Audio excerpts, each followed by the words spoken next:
Kasih setia Tuhan yang terus menyertai kehidupan kami, memampukan kami dalam menjalani hari demi hari. Kesulitan demi kesulitan di dalam dunia yang telah berdosa ini, kami rasakan sekalipun kami sebagai orang yang beriman kepada Tuhan. Oleh sebab itu Tuhan, tuntunan tangan kasih-Mu terus kami inginkan, terus kami pinta, supaya kami diberikan kekuatan di dalam menjalankan hidup sebagai orang beriman. Sehingga iman percaya kami tidak luntur ketika kami diperhadapkan dengan kematian sekalipun ya Tuhan. Terima kasih Tuhan Yesus. Engkau begitu mengasihi kami. Engkau begitu mencintai kami. Kami memohon belas kasihan Tuhan. Kami memutuskan untuk mengikut Engkau seumur hidup kami. Kami memutuskan tetap mengiring Engkau di jalan yang Tuhan anugerahkan kepada kami. Mampukan kami ya Tuhan. Kuatkan kami. Supaya kami tangguh di tengah-tengah dunia yang telah rusak ini. Dan kami hidup tampil sebagai seorang yang menang. Di dalam iman kami. Di dalam pengharapan kami. Di dalam kesetiaan kami kepada Tuhan. Tolong kami. Kami akan merenungkan firman-Mu. Firman-Mu lah yang menguatkan hati kami. Menguatkan hidup kami. Dan kami siap mendengarkan firman-Mu. Dalam nama Tuhan Yesus Kristus kami berdoa. Amin. Shalom, selamat hari Minggu. Selamat Paskah Bapak Ibu Saudara yang dikasihi oleh Tuhan Yesus Kristus. Yang ada di rumah dan barangkali Bapak Ibu Saudara-saudara juga ada yang sedang terbaring di rumah sakit.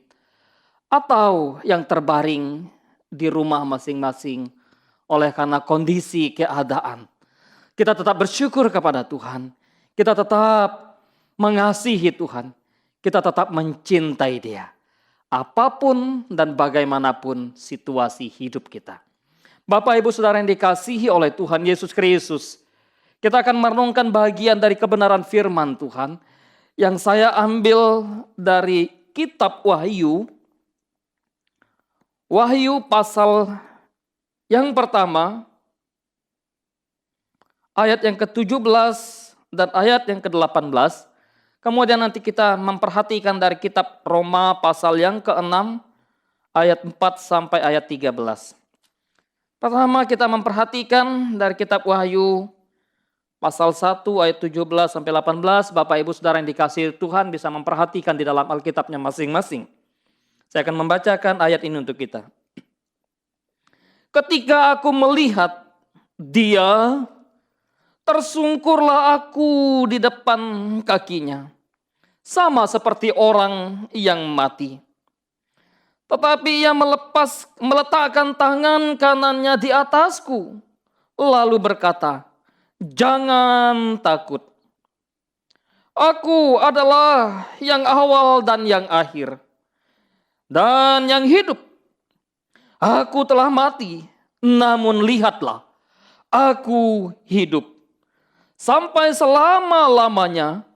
Dan aku memegang segala kunci maut. Dan kerajaan maut.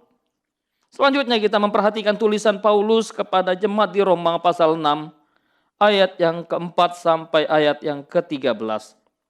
Demikian firman Tuhan. Dengan demikian kita telah dikuburkan bersama-sama dengan Dia oleh baptisan dalam kematian supaya sama seperti Kristus telah dibangkitkan dari antara orang mati oleh kemuliaan Bapa. Demikian juga kita akan hidup dalam kehidupan yang baru.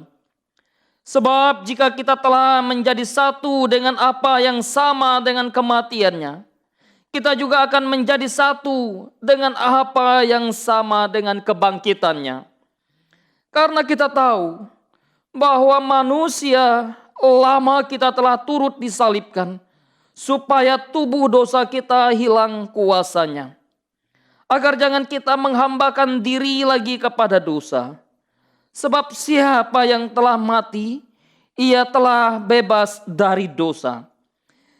Jadi jika kita telah mati dengan Kristus, kita percaya bahwa kita akan hidup juga dengan Dia. Karena kita tahu bahwa Kristus sesudah Ia bangkit dari kematian, dari antara orang mati tidak mati lagi, maut tidak berkuasa lagi atas Dia. Sebab kematiannya adalah kematian terhadap dosa satu kali dan untuk selama-lamanya. Dan kehidupannya adalah kehidupan bagi Allah. Demikianlah hendaknya kamu memandang bahwa kamu telah mati bagi dosa, tetapi kamu hidup bagi Allah dalam Kristus Yesus. Sebab itu hendaklah dosa jangan berkuasa lagi di dalam tubuhmu yang fana, supaya kamu jangan lagi menuruti keinginannya. Dan janganlah kamu menyerahkan anggota-anggota tubuhmu kepada dosa untuk dipakai sebagai senjata kelaliman. Tetapi serahkanlah dirimu kepada Allah sebagai orang-orang yang dahulu mati, tetapi yang sekarang hidup. Dan serahkanlah anggota-anggota tubuhmu kepada Allah untuk menjadi senjata-senjata kebenaran. Bapak, Ibu, saudara-saudari yang terkasih di dalam nama Tuhan Yesus Kristus. Yesus Kristus Tuhan yang mengalahkan maut. Itulah tema Paskah yang akan kita renungkan pada pagi hari ini.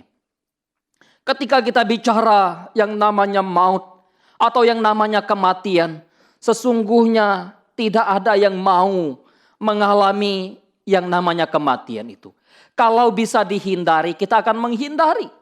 Oleh sebab itu tidak heran kalau saya sakit, kalau saudara sakit, pasti kita akan berobat ke rumah sakit, ke dokter, atau membeli obat ke apotik. Supaya apa? Supaya kita diberikan kekuatan, supaya kita diberikan kesembuhan. Itulah rindu kita. Itulah keinginan kita. Karena kita mau bagaimana kita tetap hidup. Sekalipun kita tidak menyadari seringkali kehidupan kita sebetulnya adalah kehidupan yang sia-sia. Kehidupan yang hampa. Bapak, Ibu, saudara yang dikasihi oleh Tuhan Yesus Kristus. Di dalam konteks dunia yang sedang kita jalani, yang kita hadapi sekarang. Kita menyaksikan melalui media. Baik melalui media televisi, media online, tulisan-tulisan online. Dan postingan-postingan orang-orang yang mungkin orang-orang kirim kepada kita. Memberitahukan kepada kita jumlah kematian oleh karena korban virus corona, oleh karena wabah virus corona. Begitu kematian melanda banyak orang yang ada di daerah Wuhan, kemudian merambat ke berbagai dunia lainnya, dan termasuk ke Indonesia. Maka kita berusaha untuk memproteksi diri sedemikian rupa, menjaga diri supaya terhindar dari yang namanya virus corona yang menyebabkan kematian itu. Sedih tentu ketika kematian itu datang. Kenapa? Karena kita berpisah dari orang yang hidup yang kita cintai. Kita berpisah dari keluarga kita. Kita berpisah dari istri. Kita berpisah dari suami. Kita berpisah dari anak-anak. Kita berpisah dari orang tua. Kita berpisah dari harta benda kita. Kita berpisah dari kekayaan kita. Kita berpisah dari pekerjaan kita. Maut mencengkram kehidupan manusia. Begitu manusia jatuh ke dalam dosa, maka tak seorang pun bisa melepaskan diri dari cengkraman maut itu. Begitu berkuasanya maut. Dia tidak memilih berapa umur kita. Dia tidak memilih seberapa kaya dan miskin kita. Dia tidak memilih seberapa pintar dan bodohnya kita. Dia tidak memilih punya kedudukan atau tidak kita dalam satu lembaga, institusi atau pemerintah atau perusahaan. Tidak.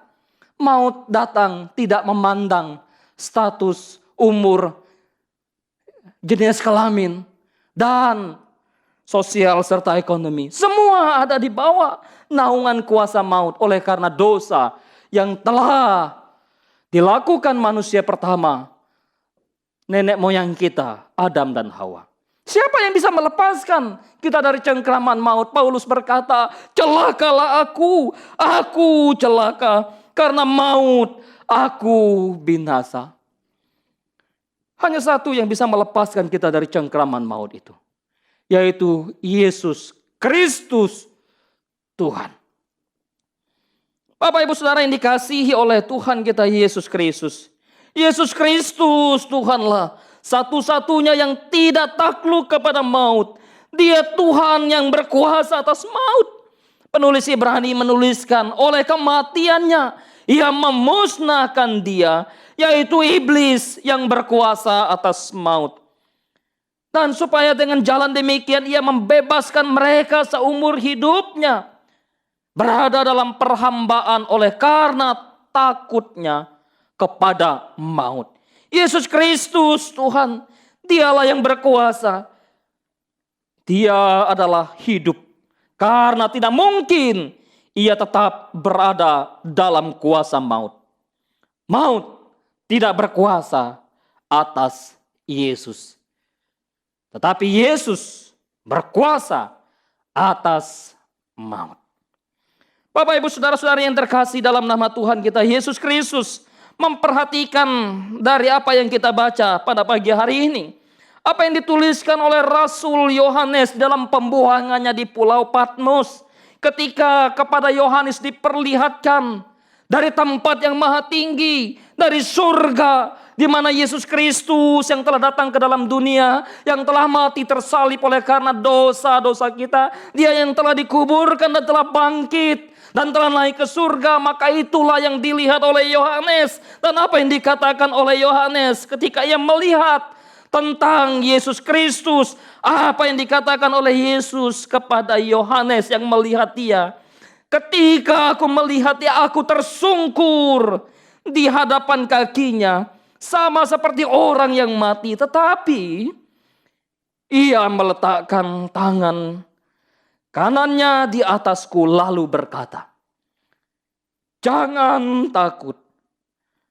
Akulah yang awal dan yang akhir. Dan yang hidup. Aku telah mati. Namun lihatlah, aku hidup sampai selama-lamanya dan memegang kunci kerajaan maut." Kristus berkata kepada Yohanes, Aku yang telah mati. Aku yang telah disalibkan. Aku yang telah hidup itu. Lihatlah. Aku yang telah mati, disalibkan oleh para ahli Taurat, imam-imam, oleh orang-orang Yahudi dan juga orang-orang Romawi, tentara-tentara yang menyalibkan aku. Kini lihat, aku yang telah mati itu, sekarang aku telah hidup. Lihat, aku hidup, bukan hanya hidup sementara, tapi hidup selama-lamanya. Maut telah dikalahkan, kunci kerajaan maut, akulah yang memegangnya. Bapak Ibu Saudara dikasihi oleh Tuhan Yesus Kristus. Karena itu Yesus berkata, jangan takut. Ketakutan seringkali melanda kita, bukan? Kita takut kalau penghasilan kita berkurang. Sesuatu yang wajar saya pikir. Ya, kita takut kalau kemudian orang yang dikasihi kita dipanggil oleh Tuhan. Kita takut kalau pekerjaan kita tiba-tiba tidak ada lagi atau di PHK, dirumahkan. Banyak hal yang membuat kita ketakutan. Barangkali kita yang sedang sakit, kita ketakutan. Jangan-jangan beberapa hari lagi atau beberapa bulan lagi Tuhan memanggil saya. Apalagi kalau dokter sudah memvonis kita. Bapak, umur Bapak atau kehidupan Bapak hanya sekian bulan lagi. Atau paling hanya 1 tahun, 2 tahun. Ketakutan, kekhawatiran. Tetapi firman yang disampaikan oleh Yesus Kristus yang dinyatakan kepada Rasul Yohanes, dia berkata, jangan takut. Aku yang dulu mati disalibkan, aku yang hidup. Karena itu aku telah mengalahkan maut. Pertama kali ketika Yesus bangkit dari kematiannya, dia menyapa para muridnya yang sedang ketakutan berkumpul dengan pintu yang terkunci. Apa yang dikatakan oleh Yesus kepada mereka waktu dia berjumpa dengan mereka yang dalam kondisi ketakutan? Dia berkata, damai sejahtera bagi kamu. Damai sejahtera bagi kamu. Damai sejahtera yang kuberikan tidak seperti damai sejahtera yang dunia berikan. Damai sejahtera bagi kamu. Bapak Ibu Saudara yang dikasihi oleh Tuhan Yesus Kristus. Biarlah kebangkitan Kristus, Kristus yang telah menang atas maut, Kristus yang telah mengalahkan maut, datang memberikan damai sejahtera bagi saya dan bagi saudara, bagi kita semua. Saudara yang saat ini sedang dalam kekhawatiran, sedang dalam kebimbangan, sedang dalam ketakutan. Firman Tuhan berkata kepadamu. Dia menyapa kita. Jangan takut. Kalau dahulu ketakutan oleh karena maut mencengkram, tangan maut yang begitu berkuasa. Tetapi kini tangan Tuhan yang penuh cinta kasih terulur bagi kita. Terulur bagi saya, terulur bagi saudara. Dia memegang kita dengan tangan yang lembut, yang sudah berlubang paku. Dan memberikan damai sejahtera bagi kita. Merangkul kita. Memeluk kita. Membelai kita. Menghelus kita. Jangan takut. Bapak Ibu Saudara-saudari yang terkasih di dalam nama Tuhan kita Yesus Kristus. Yohanes tentu menuliskan surat ini kepada jemaat. Atau kepada orang-orang percaya. Yang pada saat itu sedang mengalami kekhawatiran. Mengalami ketakutan. Oleh karena penindasan, penganiayaan, dan kesulitan yang sedang menghimpit hidup mereka. Tetapi satu hal yang Yohanes katakan di dalam suratnya. Kepada jemaat-jemaat yang ada pada saat itu. Jangan takut. Kristus yang mati, Kristus yang bangkit, dia telah hidup dan menang. Oleh karena itu dia berkata kepada jemaat yang dikiriminya surat. Hendaklah engkau setia sampai mati. Dan aku akan memberikan kepadamu mahkota kehidupan. Bapak Ibu Saudara-saudari yang dikasihi oleh Tuhan Yesus Kristus. Oleh sebab itu kebangkitan Kristus yang mengalahkan maut. Memberikan kepada kita satu kehidupan yang baru. Kehidupan yang lama sudah berlalu, sesungguhnya yang baru telah datang. Menarik apa yang dikatakan oleh Paulus di dalam suratnya kepada jemaat yang ada di Roma yang kita baca tadi. Ketika Paulus begitu kental membahas tentang pengajaran demi pengajaran. Pembenaran oleh karena iman. Kemudian kehidupan orang-orang berdosa yang telah ditebus. Bukan hanya itu tetapi juga ada pengharapan. Pengharapan yang diberikan oleh Paulus kepada orang-orang percaya pada waktu itu. Apa yang Paulus katakan tentang kehidupan orang percaya setelah kebangkitan Kristus. Setelah Kristus menang atas maut, dia berkata, aku atau Kristus itu memberikan kehidupan yang baru kepada umat yang dia cintai. Ayat yang sudah kita baca.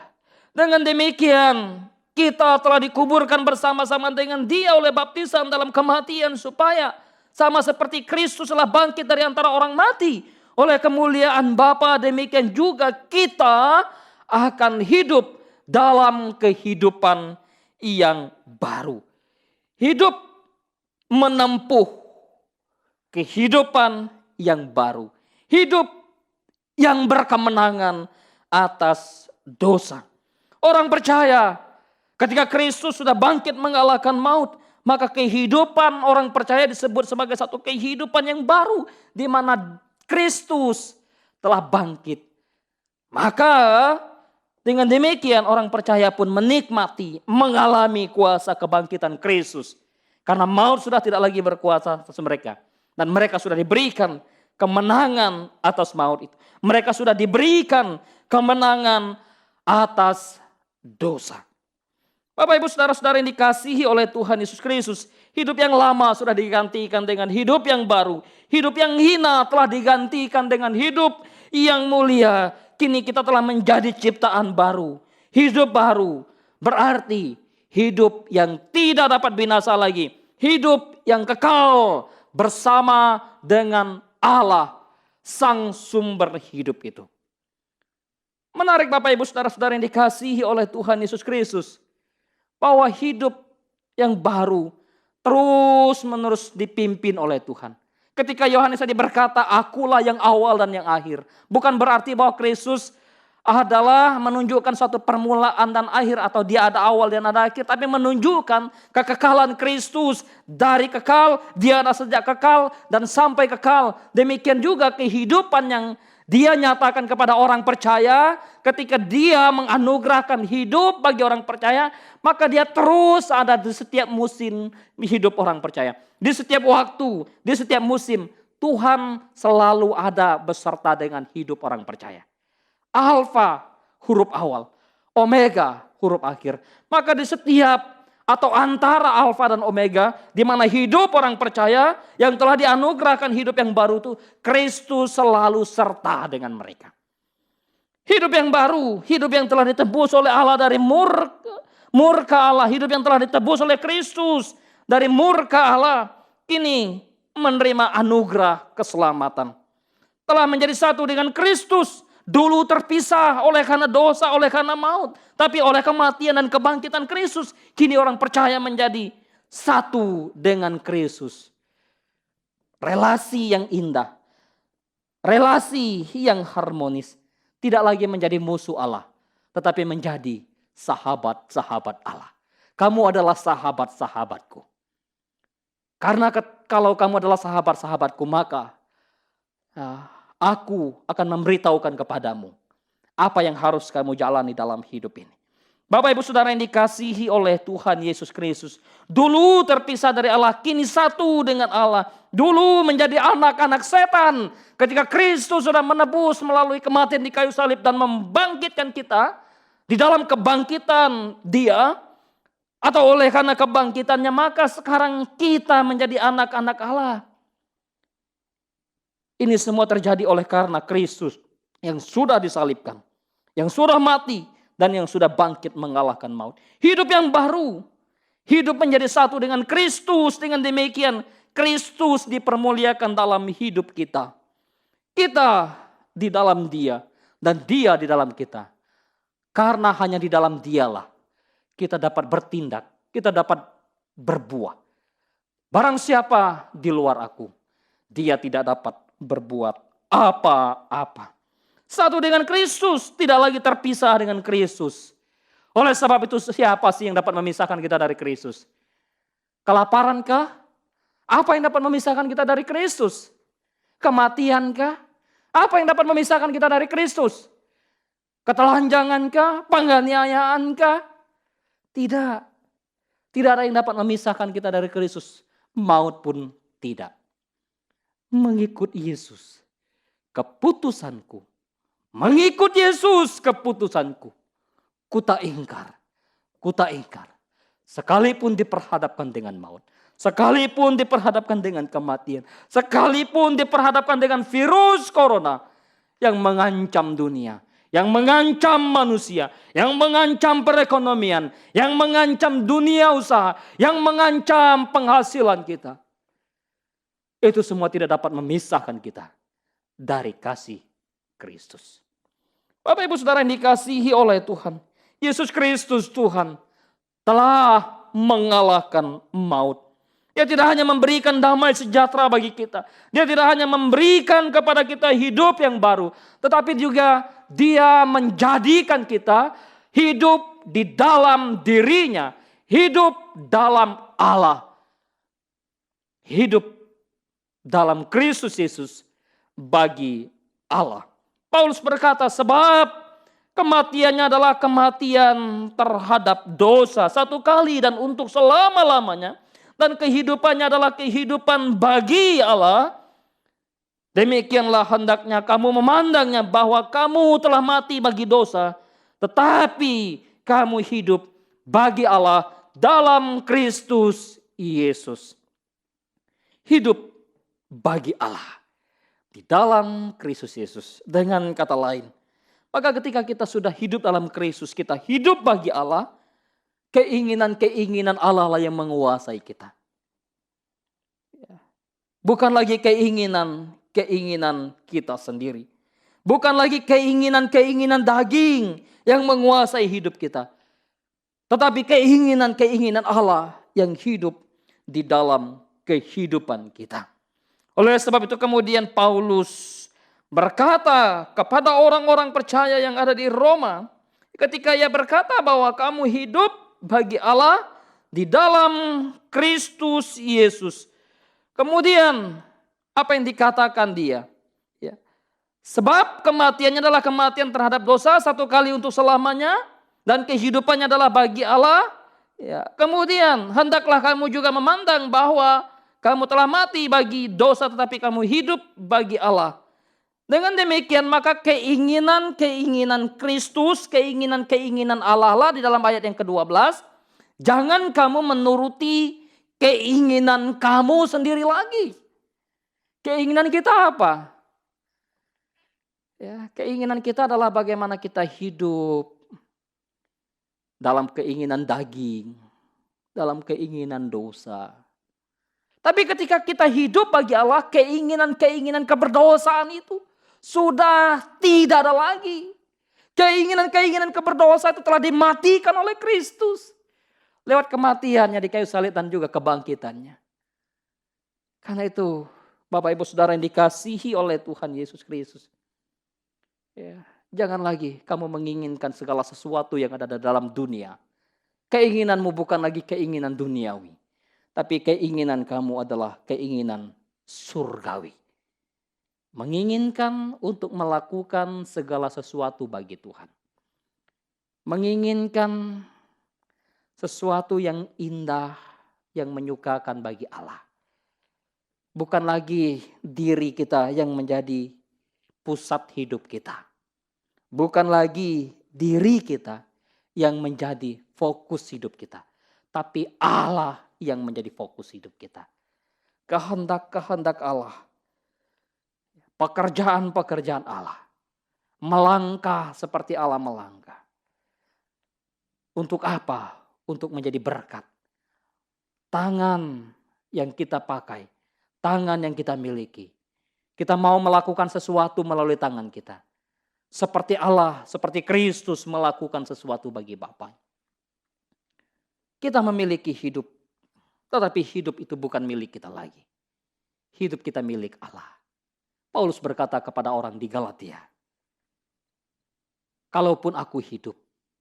Itu bukan berarti aku lagi yang hidup. Melainkan Kristus yang hidup di dalam aku. Bapak Ibu Saudara yang terkasih di dalam nama Tuhan kita Yesus Kristus. Yesus yang telah mati dan telah bangkit. Mengalahkan maut, tidak hanya memberikan sukacita, damai dan sejahtera bagi kita. Dia tidak hanya menjadikan kita hidup baru di dalam Dia. Dia tidak hanya menjadikan kita hidup milik Dia. Tetapi juga Dia memanggil kita untuk melakukan pekerjaannya. Dia ingin bagaimana kita menyerahkan hidup kita untuk dipakai Dia.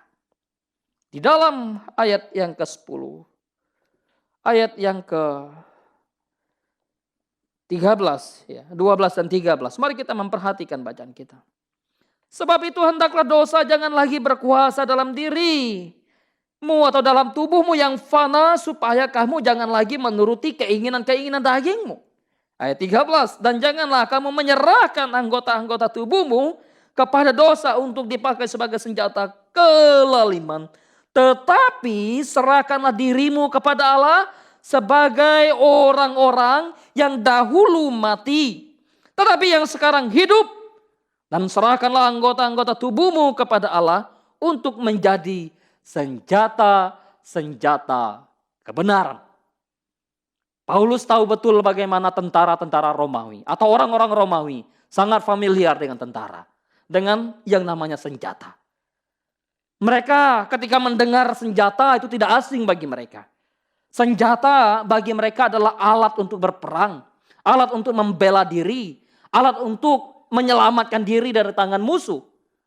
Oleh sebab itu ketika Paulus berkata kepada orang percaya, jangan lagi serahkan tubuhmu, jangan lagi serahkan hidupmu untuk dipakai sebagai senjata kelaliman.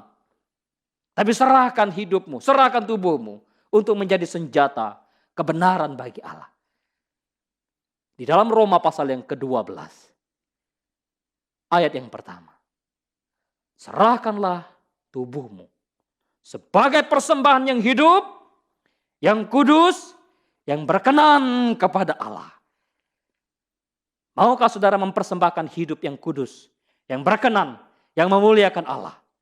Atau saudara berkata dalam hati, ngapain saya mempersembahkan hidup saya? Maukah saudara mempersembahkan harta benda milik saudara untuk dipakai Tuhan?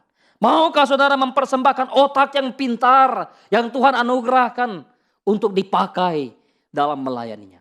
Maukah saudara mempersembahkan kekuatanmu selagi engkau kuat di dalam fisikmu, selagi engkau sehat, dipakai untuk melayani Dia? Atau saudara berkata, Pak, tunggu saja. Nanti baru saya menyerahkan hidup saya untuk melayani Tuhan. Nanti baru saya menyerahkan harta saya untuk melayani Tuhan. Saya belum cukup. Untuk keperluan diri saya belum cukup, Pak.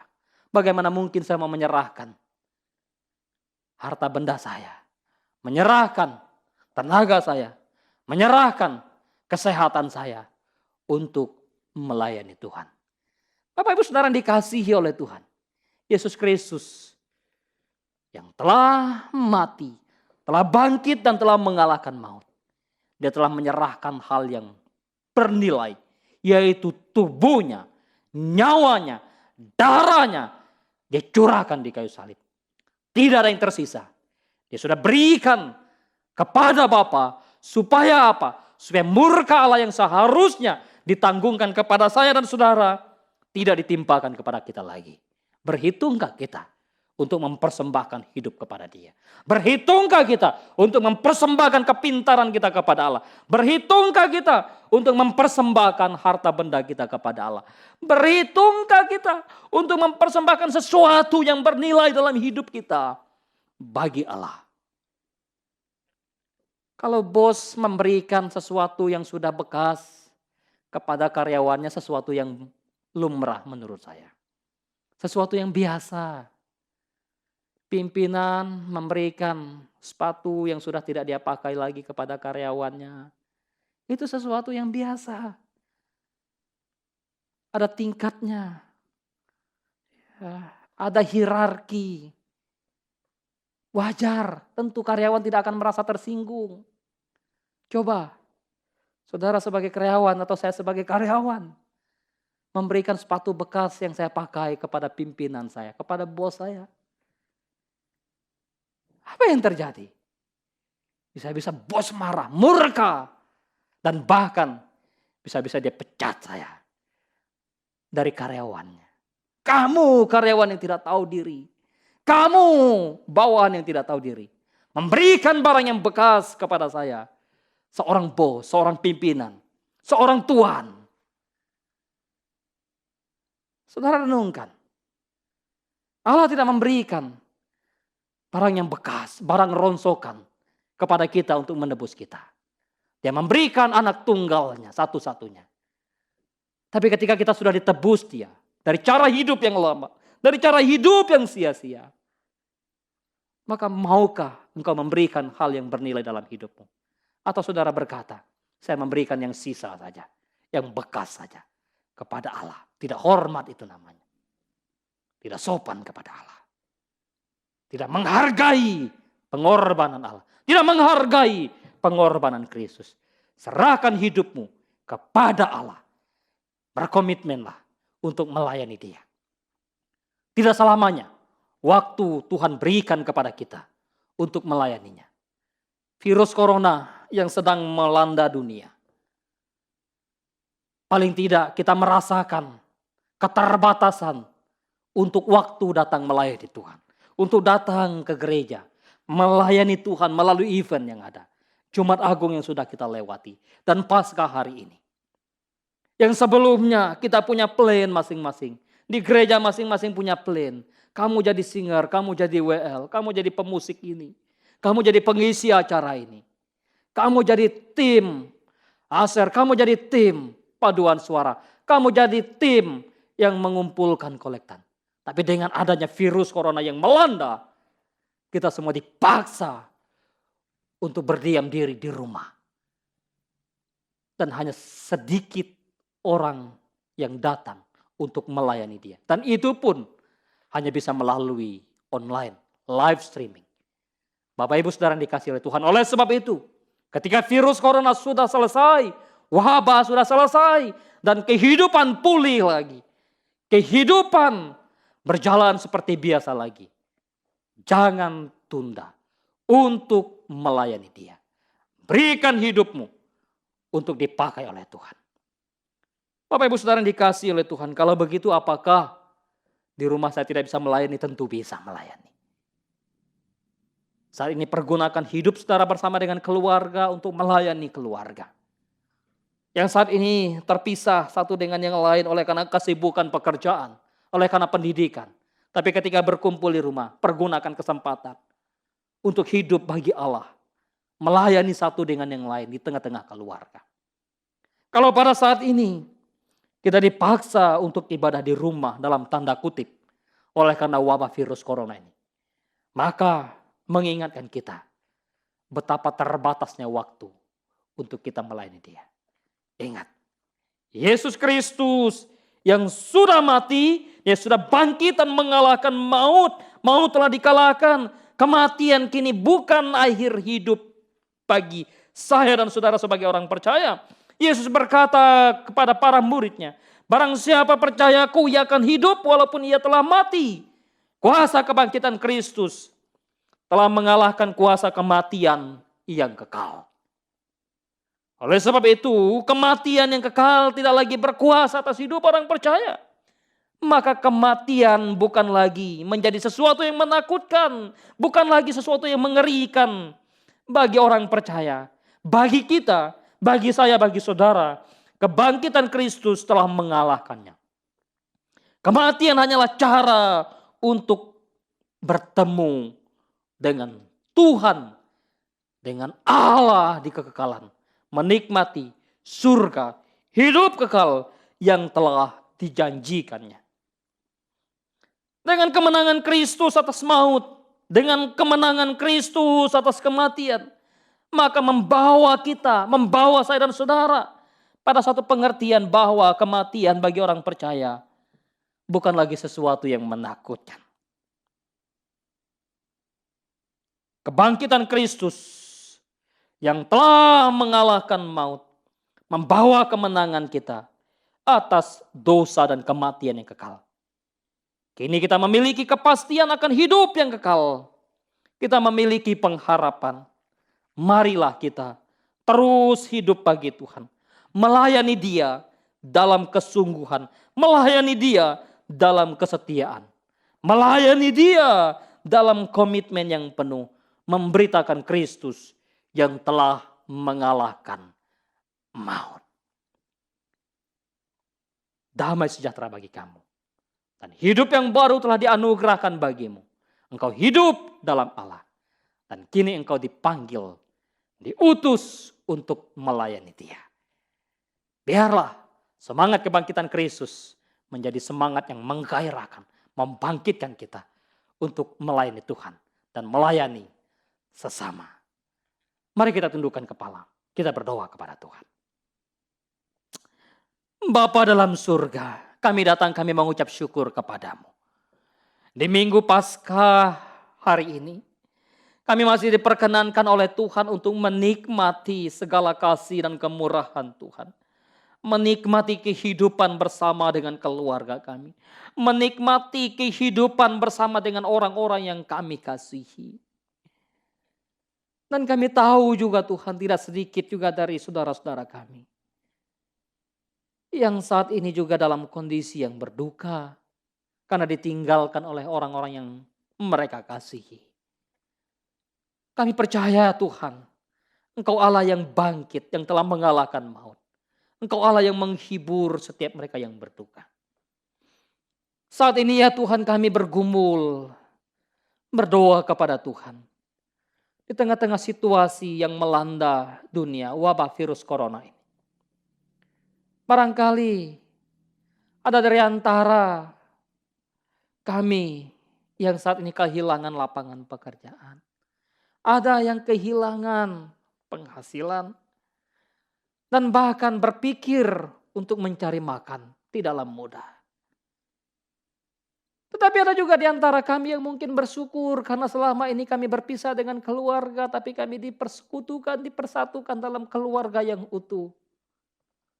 Oh Tuhan, sungguh warna-warni hidup yang kami jalani. Engkau selalu ada dan campur tangan setiap saat. Engkau tak pernah tinggalkan kami. Engkau tidak pernah lupakan kami. Engkau selalu ada berserta kami. Di tengah-tengah situasi sehat, situasi sakit. Di saat kami berkecukupan, berkelimpahan, dan bahkan berkekurangan sekalipun Tuhan. Engkau selalu ada. Engkau menyatakan kemenangan, kasih-Mu kepada kami. Tolonglah kami supaya kami hidup menjadi berkat bagi orang di sekitar kami. Melayani Tuhan. Saat ini kami berdoa kepadamu ya Tuhan untuk setiap jemaat Tuhan yang dalam kondisi sakit dan sedang dalam perawatan, sedang dalam pemulihan, dan tiap-tiap orang yang saat ini sedang mengikuti ibadah live streaming ini, mendengarkan firman, dan berdoa bersama kami. Yang mungkin terbaring di rumah sakit juga ya Tuhan, Tuhan tolonglah mereka, berikan kekuatan kesehatan-Mu yang datang daripada Allah untuk mereka. Seturut dengan belas kasihan Tuhan bagi mereka. Terima kasih Tuhan Yesus. Engkau memberkati tiap anak-anak Tuhan. Anak-anak kami semua yang saat ini juga sedang melaksanakan pendidikan di rumah secara online juga. Tuhan memberkati. Oh Tuhan, Engkau memperhatikan kehidupan, perekonomian setiap umat-Mu. Di dalam situasi yang tidak menentu ini. Usaha-usaha yang mungkin mengalami kendala sedang menurun. Kami percayakan kepadamu ya Tuhan. Tuhan yang memberikan hikmat pengertian. Memberikan kepada kami kesetiaan untuk tetap berharap bersandar kepada Tuhan. Tolonglah kami. Terima kasih Tuhan Yesus, firman-Mu telah kami renungkan. Dan kiranya iman kami terus disegarkan. Rasa rindu kami, rasa haus kami, hasrat kami untuk melayani Tuhan juga terus ditambahkan. Terima kasih. Kami berdoa kepadamu sekali lagi. Untuk seluruh kehidupan kami. Bangsa dan negara kami. Dokter-dokter, perawat yang menangani pasien yang sedang terinfeksi virus corona. Pemerintahan yang ada. Dan bahkan semua yang mengambil bagian dalam pelayanan. Memutus mata rantai virus corona, Tuhan memberkati. Berikan kesembuhan seturut dengan belas kasihan Tuhan bagi tiap mereka yang sedang terinfeksi virus corona. Kasih-Mu, pengharapan-Mu, sejahtera-Mu, Tuhan berikan kepada mereka. Terima kasih Tuhan, terima kasih. Kami berdoa untuk seluruh gereja-gereja-Mu. Kiranya diberikan kesehatian, kesatuan untuk mengasihi Tuhan dan mengasihi sesama. Menjadi alat berkat di tengah-tengah bangsa dan negara ini. Mimbar-mimbar yang dipakai untuk memberitakan firman Tuhan. Tuhan memberkati. Dan tiap jiwa yang telah mendengarkan kebenaran firman Tuhan di minggu Paskah ini. Tuhan juga yang terus memberkati. Terima kasih Tuhan Yesus, terima kasih. Kini kami hidup dalam kemenangan Kristus yang telah bangkit itu. Kami berdoa, kami mengucap syukur. Haleluya. Amin.